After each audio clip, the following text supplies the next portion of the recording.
Hello दोस्तों, मैं चंदन और स्वागत है आप सभी का आपके अपने यूट्यूब चैनल चंदनपुर में।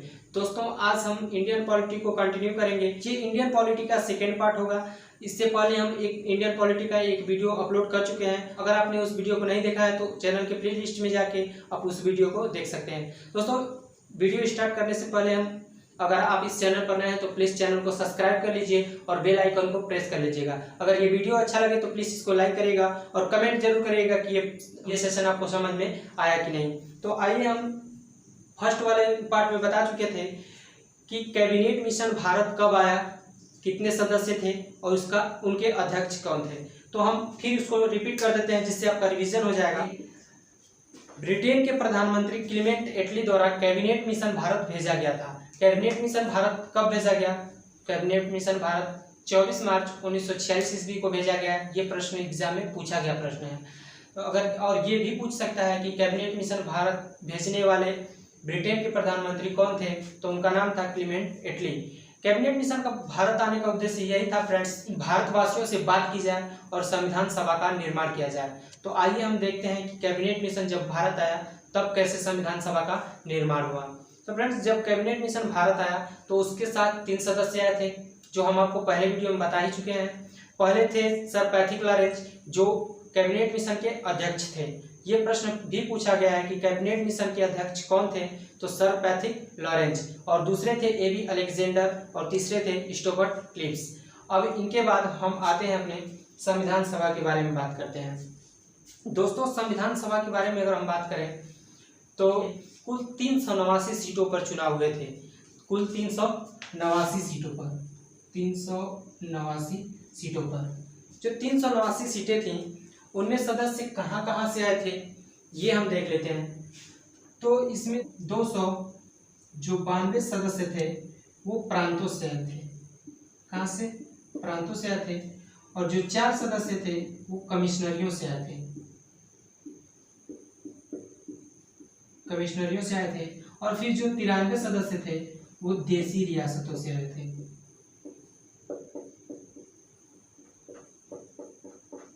दोस्तों, ये जो चुनाव हुआ था इसमें सभी धर्म के लोग शामिल हुए थे, हिंदू, मुस्लिम, सिख, ईसाई और जो भी लोग थे इस वाले चुनाव में सभी लोग शामिल हुए थे। और सभी जगह से सदस्यों को मनोनीत करके भेजा गया था। जब इन सदस्यों को चुना गया तो ध्यान ये रखा गया, एक रूल अपनाया गया कि 10 लाख व्यक्तियों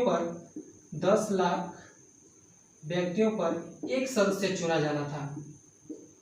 एक सदस्य चुना जाना था। ये रूल था कि 10 लाख व्यक्तियों पर एक सदस्य चुना जाएगा। यहाँ ध्यान देने वाली बात यह है कि प्रांत, कमिश्नरी और देसी रियासतें क्या होती हैं। दोस्तों, जब भारत पर संविधान सभा का निर्माण हो रहा था उस समय भारत 2 वर्गों में बटा हुआ था। एक वर्ग वे थे जहां ब्रिटिश सरकार राज करती थी, जिसको हम ब्रिटिश प्रांत बोलते हैं। और दूसरा हिस्सा वो था जहां राजाओं का राज चलता था, उसको हम देसी रियासत बोलते हैं। देसी रियासत, यहाँ राजाओं द्वारा राज किया जाता था और यहाँ ब्रिटिश सरकार अपना शासन करती थी। तो फ्रेंड्स, अब रह गया हमारा कमिश्नरी। आप लोग कमिश्नरी ऐसे समझ लीजिए कि जैसे इस समय केंद्र शासित प्रदेश हैं, उस समय वैसे ही कमिश्नरियाँ हुआ करती थी। उस समय कमिश्नरियाँ 4 हुआ करती थी, इसीलिए यहाँ से कितने सदस्य भेजे गए? 4 सदस्य मनोनीत किए गए थे। देखिएगा ये कौन कौन सी कमिश्नरियाँ थी। फर्स्ट, दिल्ली,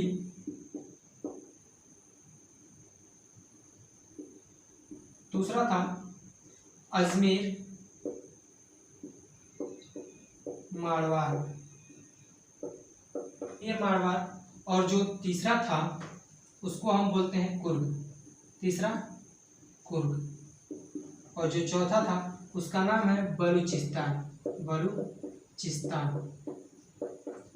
दोस्तों, यहाँ से प्रश्न ये पूछा जाता है, आपको 3 कमिश्नरियों के नाम दे देगा और एक दूसरे किसी का नाम देके और इसमें से पूछ लेगा इसमें से कौन कमिश्नरियाँ नहीं है। फ्रेंड्स, ये बहुत ही इंपॉर्टेंट कमिश्नरियाँ थी, इनके चारों का नाम आपको याद होना चाहिए। ठीक है फ्रेंड्स, ऐसे चुनाव में इन चुनाव के बाद इनमें 2 पार्टियां और थीं, कांग्रेस और एक मुस्लिम लीग की पार्टी थी। इन पार्टियों को जब चुना हुआ तो इसमें से 207 सीटें, कितनी, 207 सीटें कांग्रेस को मिली और 73 सीटें मुस्लिम लीग को मिली थी। 73 सीटें मुस्लिम लीग को मिली थी। दोस्तों जब ये चुनाव हो गया तो ऐसे सीटें मिली और इसके बाद हमारी संविधान सभा की पहली बैठक स्टार्ट होती है। आइए हम देखते हैं कि संविधान सभा की पहली बैठक कब हुई और उस पहली बैठक में क्या कार्य किया गया। तो दोस्तों 9 दिसंबर 1946 को संविधान सभा की पहली बैठक हुई थी। एग्जाम में पता नहीं कितना बार ये पूछा गया है कि संविधान सभा की पहली बैठक कब हुई थी। दोस्तों संविधान सभा की पहली बैठक हुई हमारी 9 दिसंबर 1946 को। 9 दिसंबर 1946 को हमारी संविधान सभा की पहली बैठक हुई। इस बैठक में डॉक्टर सच्चिदानंद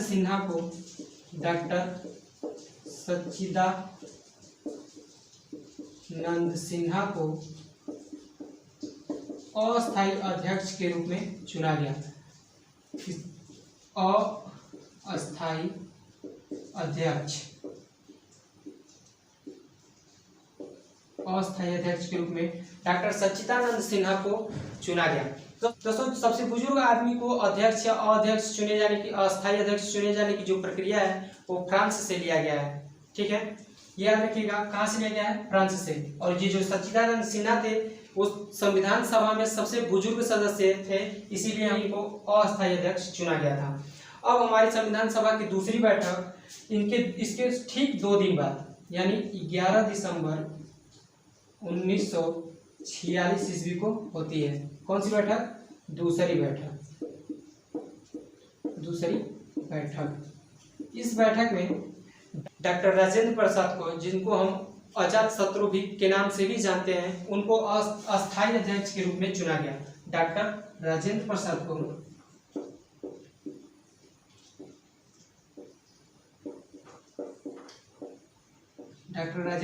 को अस्थायी अध्यक्ष के रूप में चुना गया। किसके रूप में, अस्थायी अध्यक्ष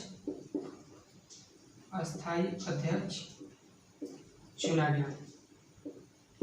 फ्रेंड्स इस 11 दिसंबर 1946 को दूसरी बैठक हुई। इस दूसरी बैठक में अजात शत्रु डॉक्टर राजेंद्र प्रसाद को अस्थायी अध्यक्ष के रूप में चुना गया और इसी बैठक में बी.एन. राव को संविधान सभा के सलाहकार के रूप में चुना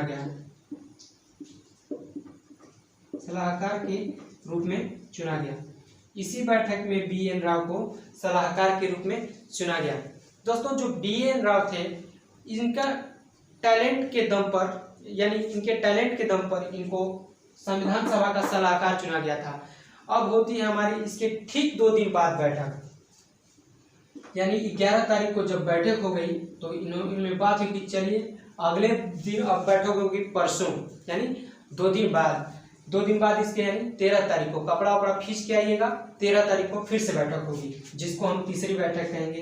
13 दिसंबर 1946 को 13 दिसंबर 1946 को तीसरी बैठक हुई। इस बैठक में पंडित जवाहरलाल नेहरू द्वारा, ध्यान दीजिएगा, इस 13 दिसंबर 1946 वाली बैठक में पंडित जवाहरलाल नेहरू द्वारा एक उद्देश्य प्रस्ताव प्रस्तुत किया। ये भी प्रश्न एग्जाम में पूछा गया है।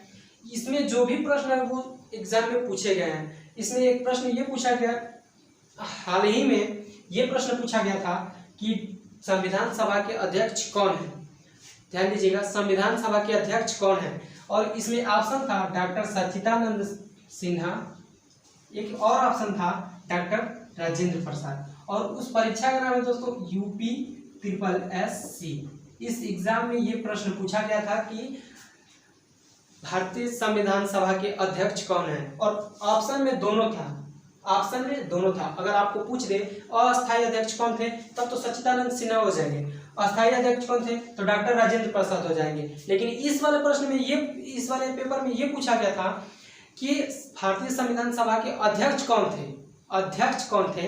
ये प्रश्न एक बार सुपर टेट वाले एग्जाम में भी आया था और सुपर टेट ने इस प्रश्न का आंसर डॉक्टर राजेंद्र प्रसाद माना था। जबकि चौंकाने वाली बात यह है कि यूपी ट्रिपल एससी ने इस वाले प्रश्न का आंसर सच्चिदानंद सिन्हा को सही किया है। ध्यान रखिएगा, अगर आप यूपी ट्रिपल एससी का एग्जाम दे रहे हैं तो इस प्रश्न का आंसर डॉक्टर सच्चिदानंद सिन्हा हो जाएगा। अगर आप टेट सुपर टेट के एग्जाम में बैठे हैं तो डॉक्टर राजेंद्र प्रसाद। हालांकि इस समय भी इस वाले प्रश्नों पर विवाद अभी जारी है, जो हाल ही में हल हो जाएगा, लेकिन यूपी ट्रिपल एससी ने भी क्लियर कर दिया है कि ये सदस्य हमारे सच्चिदानंद सिन्हा थे। यूपी ट्रिपल एससी का कहना है कि 2 ही सदस्य थे, पहले से सच्चिदानंद सिन्हा और दूसरे थे डॉक्टर राजेंद्र प्रसाद। लेकिन सुपर टेट का कहना है कि हमारे जो अध्यक्ष थे वो राजेंद्र प्रसाद ही थे, वो तो जो सच्चिदानंद सिन्हा थे वो तो अस्थायी अध्यक्ष थे। तो इन प्रश्नों पर विवाद है और ऐसे प्रश्न एग्जाम में पूछे जाते हैं। और ये भी पूछ लिया जाएगा कि संविधान सभा की दूसरी बैठक को हुई तो 11 दिसंबर 1946 को दूसरी बैठक में डॉक्टर राजेंद्र प्रसाद को अस्थायी अध्यक्ष के रूप में चुना गया और इसी बैठक में BN राव को सलाहकार के रूप में चुना गया।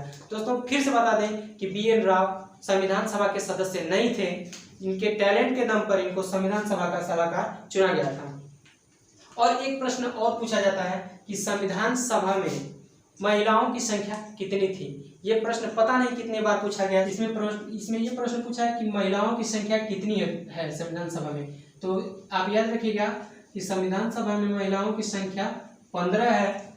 और जब लास्ट में जाते जाते जब संविधान सभा बन के तैयार हुआ तब उस पर 8 महिलाओं ने हस्ताक्षर किए थे, यानी अपना सिग्नेचर 8 महिलाओं ने दिया था। चलिए उसको हम आगे देख लेंगे। आइए यहाँ देखते हैं 13 दिसंबर 1946 को तीसरी बैठक हुई। इस बैठक में पंडित जवाहरलाल नेहरू द्वारा उद्देश्य प्रस्ताव प्रस्तुत किया गया। उद्देश्य प्रस्ताव प्रस्तुत किया गया। सो फ्रेंड्स, आप यहाँ भी एक बात ध्यान रखिएगा, किसके द्वारा प्रस्तुत किया गया? हमारे चाचा जी द्वारा, पंडित जवाहरलाल नेहरू द्वारा। पंडित जवाहरलाल नेहरू द्वारा 13 दिसंबर 1946 को एक प्रस्ताव प्रस्तुत किया गया जिसको हम उद्देश्य प्रस्ताव बोलते हैं। और ये उद्देश्य प्रस्ताव आगे चलकर संविधान का एक चैप्टर उद्देशिका या प्रस्तावना बना, जो प्रस्तावना हम आगे पढ़ेंगे। सो फ्रेंड्स, इसके बाद हम आते हैं जब चौथी बैठक हुई, तब चौथी बैठक 22 जुलाई 1947 ईस्वी को होती है। आइए देखते हैं चौथी बैठक को, यानी 22 जनवरी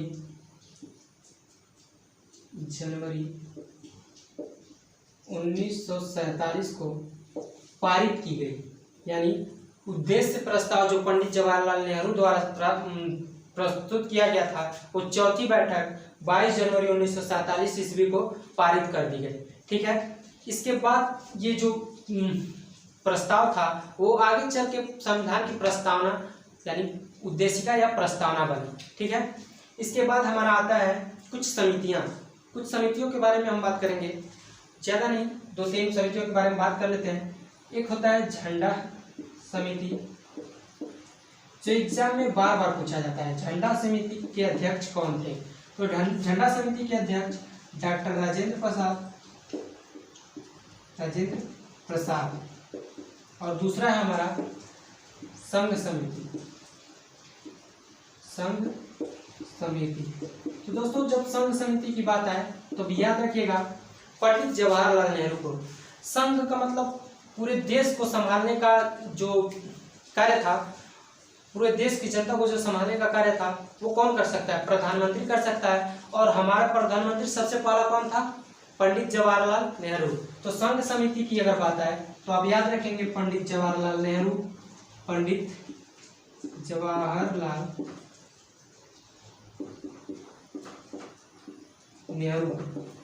ठीक है, इसके बाद तीसरी समिति की बात करें तो आती है संचालन समिति, प्रांतीय संचालन समिति। ठीक है, इस वाली समिति की अगर बात करें तो प्रांतीय जब संचालन समिति की बात हो तो आप याद रखिएगा सरदार वल्लभ भाई पटेल को, सरदार वल्लभ भाई पटेल जी। आता है नियम समिति, यहाँ लिख देते हैं क्योंकि नियम समिति के भी अध्यक्ष डॉक्टर राजेंद्र प्रसाद ही हैं। नियम समिति, इसके भी अध्यक्ष डॉक्टर राजेंद्र प्रसाद जी हैं। अब सबसे महत्वपूर्ण समिति है प्रारूप समिति, याद रखिएगा प्रारूप समिति।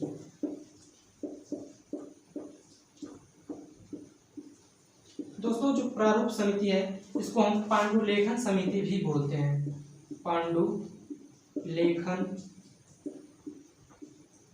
समिति, जिसको हम फ्रेंड्स ये है प्रारूप समिति जिसको हम पांडुलेखन समिति बोलते हैं। और इसके अध्यक्ष थे डॉक्टर भीमराव अंबेडकर। डॉक्टर भीमराव अंबेडकर प्रारूप समिति यानी पांडुलेखन समिति के अध्यक्ष थे, जिसको हम आगे वाले वीडियो में पढ़ेंगे। तो फ्रेंड्स आज हम रिवीजन कर देते हैं कि आज इस वाले वीडियो में हमने क्या क्या जाना। दोस्तों हमने ये देखा कि संविधान सभा का कैबिनेट मिशन भारत आया 24 मार्च 1946 ईस्वी को। उसमें 3 सदस्य थे, पहले sir Pethick Lawrence, AB Alexander और रॉबर्ट क्रिप्स। और कैबिनेट मिशन को भारत भेजने वाले ब्रिटेन के प्रधानमंत्री क्लीमेंट एटली थे। कैबिनेट मिशन का भारत आने का उद्देश्य यही था कि भारतवासियों से बात की जाए और संविधान सभा का निर्माण किया जाए। उसके बाद हमारा 379 सीटों पर चुनाव हुआ। 379 सीटों में 292 सीटों पर प्रांतीय सदस्यों को चुना गया, यानी प्रांतीय सदस्यों से सदस्य आए थे और 4 कमिश्नरियों से सदस्य आए थे और 93 सदस्य देशी रियासतों से आए थे। एक प्रश्न और यहाँ बार बार पूछे जाने वाला है कि संविधान सभा में महिलाओं की संख्या कितनी थी। याद रखिएगा कि संविधान सभा में महिलाओं की संख्या 15 थी और कांग्रेस को कुल 207 सीटें मिली थी। उसके बाद मुस्लिम लीग को 73 सीटें मिली थी। हाँ, उसके बाद हमारा आता है प्रथम यानी पहली संविधान सभा की पहली बैठक। संविधान सभा की पहली बैठक 9 दिसंबर 1946 ईस्वी को अभी बताया गया आपको। उसमें डॉक्टर सच्चिदानंद सिन्हा को अस्थायी अध्यक्ष के रूप में चुना गया। जो डॉक्टर सच्चिदानंद सिन्हा थे वो बुजुर्ग थे, इसलिए उनको अस्थायी अध्यक्ष के रूप में चुना गया। और ये अस्थायी अध्यक्ष, बुजुर्गों को अस्थायी अध्यक्ष चुने जाने की प्रक्रिया फ्रांस से ली गई है। और दूसरा है हमारा 11 दिसंबर 1946 ईस्वी को संविधान सभा की दूसरी बैठक हुई। इस बैठक में डॉक्टर राजेंद्र प्रसाद को अस्थायी अध्यक्ष और BN राव को संविधान सभा का सलाहकार चुना गया। दोस्तों जो BN राव थे, एक बार फिर रिपीट करते हैं कि वो संविधान सभा के सदस्य नहीं थे। उनके टैलेंट के दम पर उनको संविधान सभा के सलाहकार के रूप में चयन किया गया था। जब पाकिस्तान 14 अगस्त 1947 को भारत से अलग हुआ तब वो पश्चिम बंगाल का कुछ हिस्सा पाकिस्तान में चला गया, जिससे वहाँ जो डॉक्टर भीमराव अंबेडकर थे उनका सीट खाली हो गया और उसके बाद उनको महाराष्ट्र में एक सीट मनोनीत किया गया। जो डॉक्टर भीमराव अंबेडकर थे उनके बारे में हम प्रारूप समिति के बारे में अगले वीडियो में हम बात करेंगे। सो फ्रेंड्स तीसरी बैठक हुई 13 दिसंबर 1946 ईस्वी को बनी। तो फ्रेंड्स आज के लिए बस इतना ही। अगर ये वीडियो आपको अच्छा लगा तो प्लीज़ लाइक करिएगा। अगर आप इस चैनल पर नए हैं तो चैनल को सब्सक्राइब कर लीजिए, बेल आइकन को प्रेस कर लीजिएगा, जिससे कि अगर हम कोई वीडियो अपलोड करें तो सबसे पहले आपके यहाँ पहुँचे। दोस्तों आज का ये वीडियो आपको कैसा लगा कमेंट करके ज़रूर बताइएगा। तो आज के लिए बस इतना ही। जय हिंद।